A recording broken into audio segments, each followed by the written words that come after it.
Maruyoshi! Wahaha! Pro Gamer! Hey everyone, Metayoshi Pro Gamer here, and this is the penultimate episode of my Let's Play of Mario Golf Advance Tour for the Game Boy Advance via the Wii U Virtual Console. Last time we have taken down Kid, and we have done everything that we needed to on the four main courses, so now we are going to get started with the Mushroom Tournament. And you will come to find that this course is even worse and terrible and more difficult than even the Link's courses. And oddly enough, it starts on a par 3. That is relatively atypical, but then again, Bowser Badlands was pretty... Oh, that was too close. Oh, man.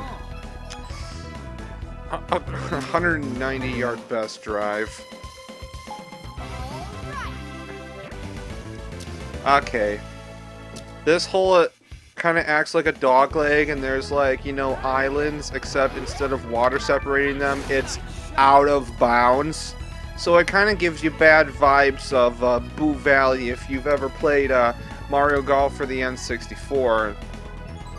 And then also, the occasional bad vibe of some of those, elevated holes like the 10th or the 13th of Peach's Castle grounds on Toadstool Tour.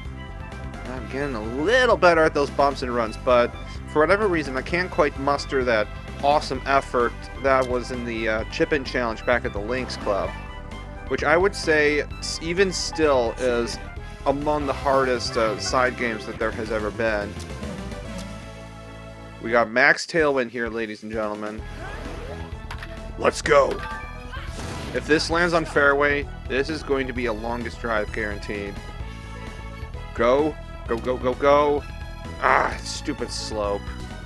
That could have been over 400 yards. That could have been Happy Gilmore distance. Oh well. Yeah, this is a kind of a big hill, and probably should have used backspin, but yep. Tisk tisk. You almost never want to let a pitching wedge just roll without backspin.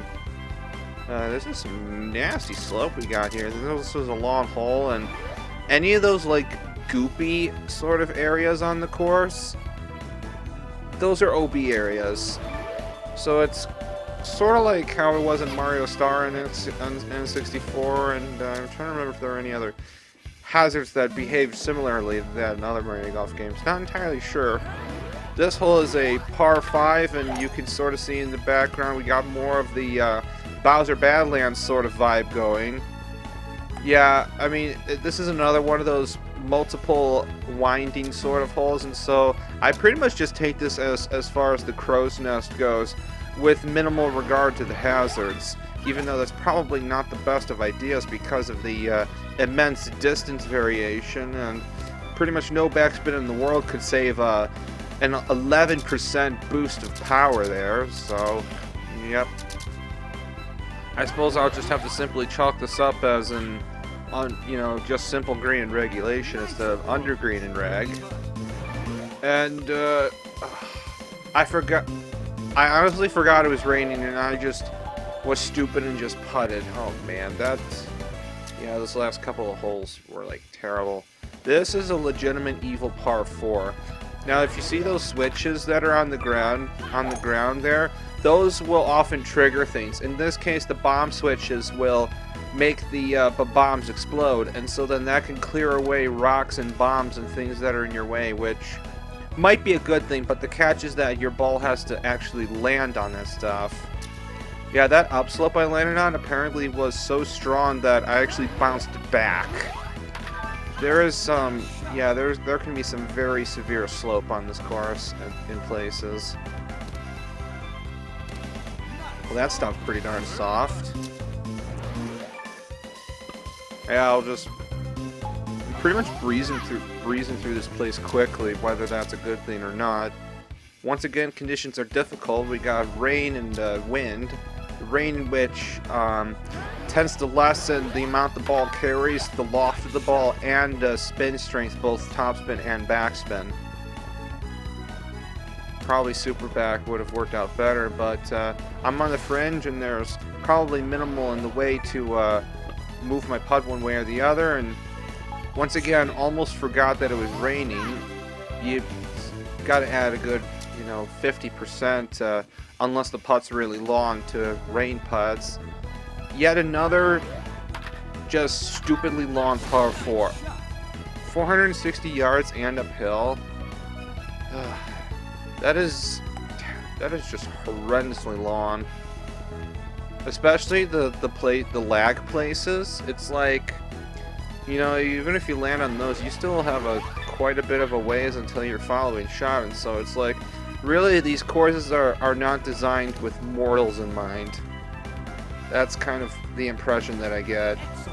And no, I'm not gonna do the whole Mighty Mighty Boss Tones thing again. I've already made that joke once before in this LP, or not so much a joke as much as a pun observation, or probably no one under the age of 20 would get that reference. I don't know. Like, is ska music still a thing? I mean, just someone tell me, please. Yeah, I don't know. I have little faith. Like, I get the feeling that, my typical demographic and just, the youth and the younger millennial is, they're all into, like, they're all into terribly mastered and equalized, like, dance music, essentially. Oh, mathematics, bitches. Felt like I had to pull the Pinkman card. Is that his name from Breaking Bad? I mean, as much as people have ranted and raved about it, I've never watched that series in its entirety. In fact, I might have only caught like a little bit here and there that might have randomly gone on television, so I've never really learned anything. But yeah, Jesse Pinkman was the name of that chemist assistant that swore a bunch, and he always was like, this and this, bitch, or whatever. But yeah, anyway, jeez. The spontaneity, the increasing spontaneity of this Let's Play, a certain Darth might find disturbing. There I go again. Alright, so we've made it through the turn, and yeah, there's going to be probably more and more of these holes that, as you can see, have a Bowser Badlands influence. We got Chomp Pits that are instant OB. Well, not instant OB, it's only if the ball comes to rest there. Lava, which is pretty bad. Yeah, this course is horrendous. Like, I mean, I would say minimally POW clubs, but I can never say this enough, but I immensely recommend these Super POW clubs. There's just not enough of a downside to using them for the 20% power buff that you get. They are astonishing. This is a green that is annoying because although it's a little bit wide, it has almost no depth. And so distance control is everything. And usually if you can get green and reg and sink your putt, then you'll win that hole in a match. This is a hole where those switches on the ground, should your ball come to rest on them, it'll move that island, it'll cause a volcano to erupt, but it's not worth it for me to do that. I always just take the shortest and laziest route possible, and that's that. And here, for whatever stupid reason, I thought that Toadstool Tour logic would apply, and that I could just simply do an approach with tons and tons of backs of topspin, and it would just keep rolling and rolling. But in this game, that doesn't seem to work that way. Yeah. How much rough did I have to cross there? Because I lost far more distance than what was justified there. But as long as I don't get bogeys, no, it's not the worst thing. And at least this particular hole happens to be short, but good lord, this wind. I think because I hit my marks and the way the wind is, I believe I overhit. Yep. Well, not by much, though. Yep. Time to put those, chip-in challenge skills to test, and, yep, I am a ninny who has failed miserably. And then the elf appears, and then I gotta start the whole damn thing over again. God. So glad I managed to pull that off in a prompt. Okay, this hole is just a bunch of, you know, like, this hole is just god-awful. Okay, it's basically a huge dog leg, and oh no, you've got to be joking. I think that's my only water hazard in the entire LP. Yeah, basically, unless you can hit astronomically far, then it is very difficult to get on this green in 2. Even though apparently as the crow flies, it's only like 400 something, but sure doesn't play like it. Yeah. I don't know. Like, yeah, like, I think that this was constructed to be the most difficult course in any Mario Golf game. And justifiably so, because, you know, the increased club options and the mechanic changes, especially the addition of the spin with the manual timing controls, allowed for more difficult course constructions than were possible in Mario Golf for the Nintendo 64. Yeah, this is another hole that they just got really, really carried away with. Not only is it super incredibly long, but the green is also on an elevated island. The green itself is just absurdly tiny, and all the slope goes away from the top and down. And so it is just evil, and oops, I did it again. But that's what happens, because otherwise this is almost the most difficult green in the game to hit green in regulation and get birdie. Like, do you see how ridiculous that this hole is? 470 yards for a par 4 is completely wrong.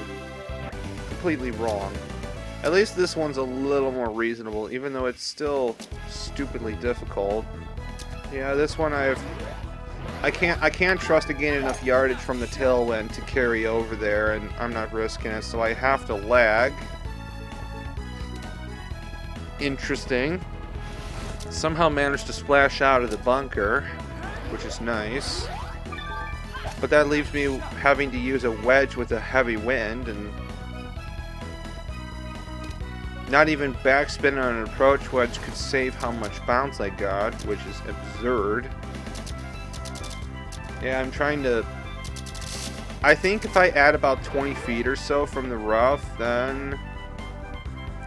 Well, that's the problem, though, is that, like, unless you have an extremely good idea of what kind of rough and how much rough you're crossing, then distance control from a putt like that is absurdly difficult. This one, there's a lot of... It's a par 5 to end the course, and there are lots of islands to hit to. And, you know, just... any fairway that's on the course is pretty darn small. And the green is... yeah, it's a little ugly. Like, there's sort of a line up at the middle, and then the rest of it slopes sharply away. And the wind is blowing very heavily right now, so... very difficult to get under green in regulation. Very difficult. Pretty much my entire discussion of this course in this episode has been how absurdly difficult the course is. And when I say that it's something that's difficult, like in the context of this game, I would say don't take those words lightly.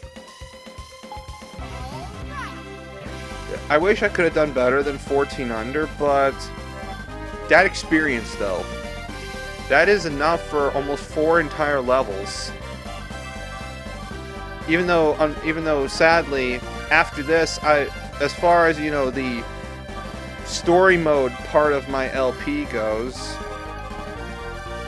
as far as I foresee, unless, you know, you'd want to see more from the game, anything else like that, then yeah, I would only be doing one more thing that I would be getting experience from.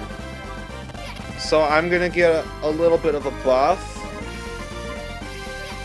You know, can't hurt to keep that impact and control high, especially for the surprise that I have planned with the next episode, my finale of sorts. There's Peach and a circle of Toads congratulating me, and Toadsworth is presenting me with a very remarkable trophy for winning. And I believe that this triggers the credits once more, much in the same way that winning the single and doubles tournaments in the Links course has. So, yep, this is the third time that the credits have gone, and we see a roll call of the characters. So far, it's been Neil and Ella, and then there's a Kid, whose appearance has definitely drastically been altered from the Mario Golf for the Game Boy Color games. There's Luigi. It's kind of unfortunate that, the way that the Virtual Console is handled, that since there's no connectivity to Toadstool Tour here, we would not be able to get the birdie badges, transfer the birdie badge data to unlock Luigi. But there's Peach and Yoshi. And then there's Joe. It's a cool guy, but sort of like, first gym leader status kind of guy. And then there's Azalea, who definitely is skilled. Oh, dead ass. You knew I was going to say that, didn't you? Sherry. Yeah, and Donkey Kong is, as far as I remember, playable in this. No way, I'm trying to remember. I know there's Luigi and Peach and Bowser and Mario and Waluigi. I can't remember exactly. There's Bowser and Mario. Yep. I'll just apologize, to Nintendo. I seek no profit from anything I'm doing. It's all for fun, and anything that I've done with the music, as far as like MIDI arrangements or anything like that, is purely for fun. Ooh, the star turning mode. So basically, it's kind of like stroke or tourneys or whatever, except depending on what star holes you've unlocked, there's a lot of extra stuff on the holes, like, there's stars and items and just, zipper pads and other weird miscellaneous stuff on it. But, anyways, the only thing left to do next episode would be the doubles at the Mushroom Cup. I have an awesome surprise planned for that. I'm going to be risky, and so, yeah, see you guys next time.